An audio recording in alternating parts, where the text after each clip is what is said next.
একটি নারীকে বুঝতে পারে, সে পৃথিবীর যে কোনো জিনিস বুঝতে পারার গৌরব করতে পারে। পুরুষের সর্বশেষ স্কুল হলো তার বউ। এরপর তার আর কোনো জ্ঞানের প্রয়োজন হয় না, এবং পূর্বের অর্জিত জ্ঞানও কোনো কাজে লাগে না। অহংকারী মানুষগুলো মাটিতে পা ফেলে যেমন হাঁটতে চায় না, ঠিক তেমনই তারা ডানা মেলে আকাশে উঠতে পারে না। কেননা অহংকার হলো ভারী একটি বোঝা। দিনে দিনে বুঝতে পারবেন, একা থাকা বিরক্তিকর নয়, শান্তিপূর্ণ। কুকুরকে উপকার করেন, দেখবেন রাত জেগে আপনার বাড়ি পাহারা দিবে। আর মানুষকে উপকার করেন, দেখবেন সব থেকে মোটা বাসটাই আপনাকে দিবে। বাড়ির পাশের লোক মানে প্রতিবেশী নয়, শোনে কম বোঝে বেশি, যা বোঝে তার থেকেও রটায় বেশি, তার নাম প্রতিবেশী। একটি পুরুষ সেই সময় ভেঙে পড়ে যখন নিজের জীবন বাজি রেখে পরিবারের জন্য কঠোর পরিশ্রম করে যায়, কিন্তু তাকে বোঝার মতো কেউ থাকে না।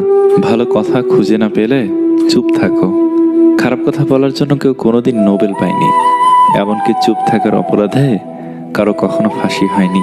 আজ যার কারণে হাসছো, একদিন তার কারণেই কাঁদতে হবে। পার্থক্যটা শুধু সময়ের। আমরা যে স্মৃতিগুলো সুখের মনে করে জমে রাখি, একসময় সেই সুখের স্মৃতিগুলোই আমাদের সবচেয়ে বেশি কষ্ট দেয়। ভুল 100 বার ক্ষমা করা যায় ঠিকই, কিন্তু বিশ্বাসটা দ্বিতীয়বার করা যায় না। একজন ভালো চরিত্রের মানুষ আপনাকে ভালোই ভাববে, আর একজন খারাপ চরিত্রের মানুষ আপনাকে খারাপই ভাববে। কারণ যার চিন্তা যেমন, তার ভাবনাও তেমন। ঝগড়ার সময় মাথা ঠান্ডা রেখে কথা বলা উচিত। ঝগড়া হয়তো একটা সময় মিটে যায়, কিন্তু হৃদয় চিরে রক্তক্ষরণের মতো কথাগুলো কোনোদিন মিটে না। জীবনে কাঁচা মরিচের মতো একটা কামব্যাক দরকার। হঠাৎ করে সবাই মূল্য বুঝতে শুরু করবে। রাগের মাথায় স্ত্রীকে কখনো বলবেন না বাড়ি থেকে বেরিয়ে যাও। এই কথাটা একটা মেয়েকে দুমড়ে মুচড়ে ভেঙে দেয়, তাকে আরেকবার মনে করিয়ে দেয় মেয়েদের সব হয়, নিজের একটা বাড়ি হয় না। কিছু মানুষ কখনো ভেবেই দেখে না তাদের আচরণে অপর মানুষটা কতটা কষ্ট পেয়েছে।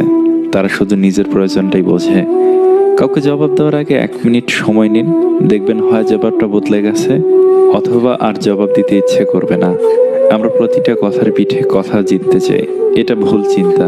জবাব দেওয়ার চেয়ে জবাব না দেওয়াটা অনেক বেশি শক্তিশালী। মেয়েরা পুরুষের হৃদয় 1 নিমিষে চিনে নিতে পারে, এটি বিধাতার দেওয়া শক্তি। অথচ আশ্চর্যের ব্যাপার, ওরা নিজেদের হৃদয় নিজেরা চিনতে পারে না। ভালোবাসাটা খুবই জরুরি। সবকিছুর অভাব সহ্য করা যায়, কিন্তু ভালোবাসার অভাব সহ্য করা যায় না। হাসি মুখে কিছু আঘাতের বিচার উপরওয়ালার হাতে ছেড়ে দিতে হয়। যদি তুমি দ্রুত হাঁটতে চাও, তাহলে একা হাঁটো, কিন্তু যদি অনেক দূর যেতে চাও, তাহলে একত্রে হাঁটো। একদিন ব্যথা অর্থকে বলল, তুমি কত ভাগ্যবান যে সবাই তোমাকে পাওয়ার চেষ্টা করে, আর আমি কত অভাগা দেখো, সবাই আমার কাছ থেকে দূরে চলে যাওয়ার চেষ্টা করে। অর্থ বলল, ভাগ্যবান তো তুমি, তোমাকে পেলে সবাই নিজের লোকের কথা মনে করে। অভাগা তো আমি, আমাকে পেয়ে সবাই নিজের লোককে ভুলে যায়। এমন মানুষের জন্য কান্না বেশি আসে যে একসময় প্রাণ ভরে হাসিয়েছে। না মনকে বোঝানো যায়, না চোখকে। পৃথিবীর সব জিনিসই দামি, কিন্তু সেটা পাওয়ার আগে আর হারানোর পর। মুখের ওপর জবাবটা দিতে শিখেছি, তাই তো আজ ভালো থেকে খারাপ হয়েছি। মানুষ পাপ করার সময় ডানে বামে সব দিকে তাকায়, কিন্তু উপরের দিকে তাকাতে ভুলে যায়।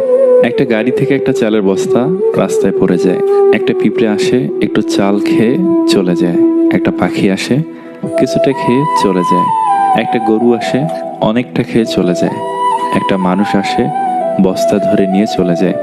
পেট সবারই আছে, সবাই সবার পেট অনুযায়ী খেয়ে যায়, কিন্তু মানুষ একমাত্র প্রাণী যার পেট কখনো ভরে না। এই জন্যে মানুষ শ্রেষ্ঠ জীব হওয়া সত্ত্বেও সারা জীবন সমস্যায় কাটায়, আর সব থেকে যন্ত্রণায় কাটায়।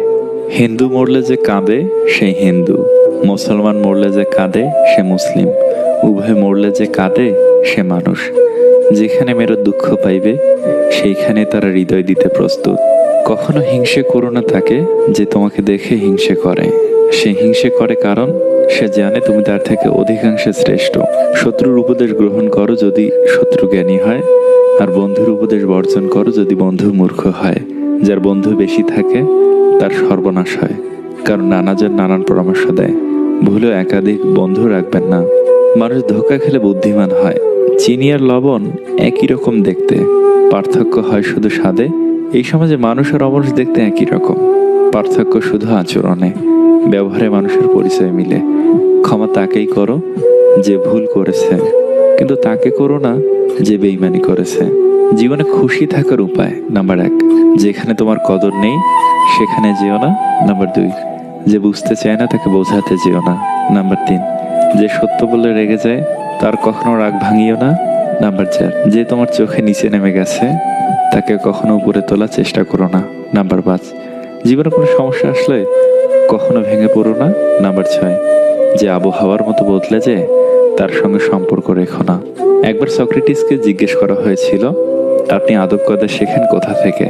তিনি উত্তরে বলেছিলেন, বেয়াদবের কাছ থেকে, কারণ বেয়াদব যা করে আমি তা করি না।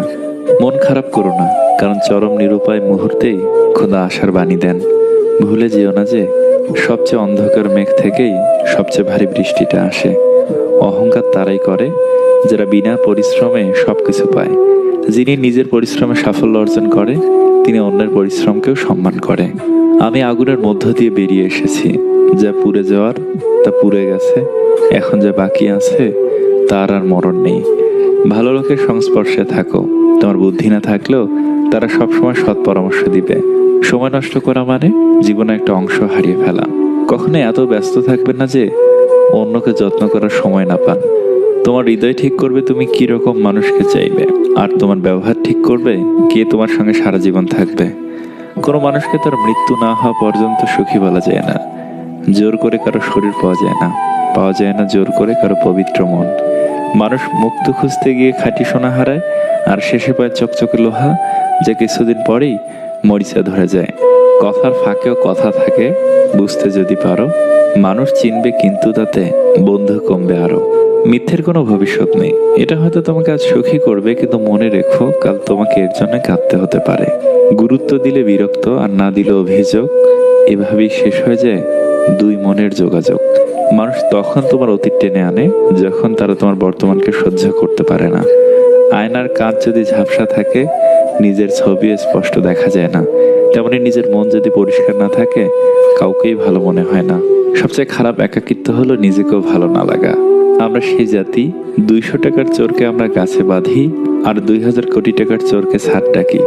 ছুরির আঘাতের চেয়ে বেশি কষ্টের কিছু প্রিয় মানুষের কথার আঘাত। কোনো ব্যাপারে একটা মানুষের দুর্বলতা থাকতেই পারে, তার মানে এই না যে সুযোগ বুঝে আপনি তাকে সেই জায়গায় আঘাত করবেন।